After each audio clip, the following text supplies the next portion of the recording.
timer listener class, action performed is called at each delay, and that this is going to be a game loop. So basic game loop is update all the game elements on the canvas. Let's call a method for that, and then that's going to be private void update. So we are going to update all graphic elements, game elements, and then we are going to do process collision. If any game element collides with others, then we need to process that. So private void process collision and like. So this is a basic game loop. It just runs forever as long as the game is in playing. So here, one thing we need to notice at this moment is that while updating and the process collision is looping over the things in the canvas. So we have things in the canvas as an array, and then in the game loop, we are going to iterate through those array. And then key event, as you press the key from the keyboard, or if you listen to the mouse event, those are event-driven ones. So which means while this loop over the array list is going on, some interrupt occurs, and then we go outside this loop and then process for key events and the like.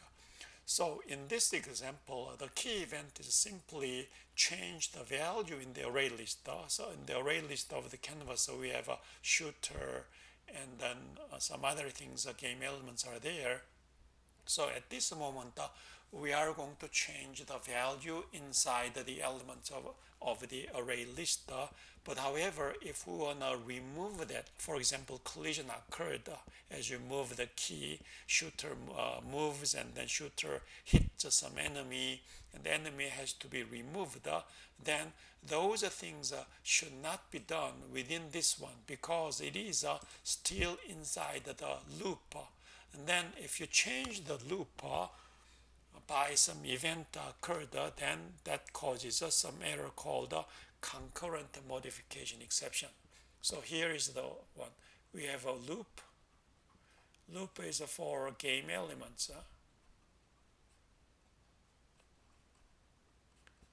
So you have iterations for each game element. We process something for updates or collision and so on.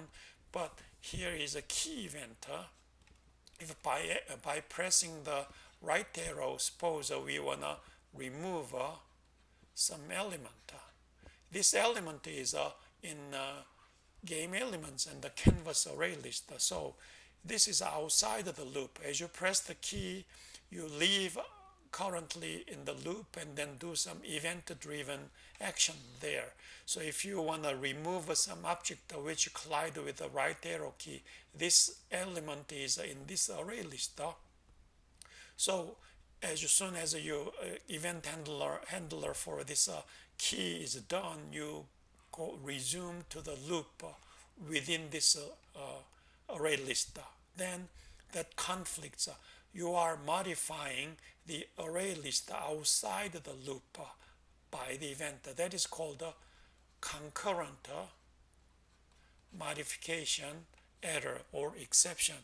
So to avoid this one, any changes in the array list, in the game elements array list, should be done in the loop only. That is a timer list. So when you update or process, changing the array list should be done within this method, not outside some method in response to the event. So that should be avoided to avoid the concurrent modification error. So as soon as the key is pressed, we are not going to handle it directly, but we are just to queue those events, and then the game loop will handle the queue. So that is the generally safe and the right way to handle the game loop.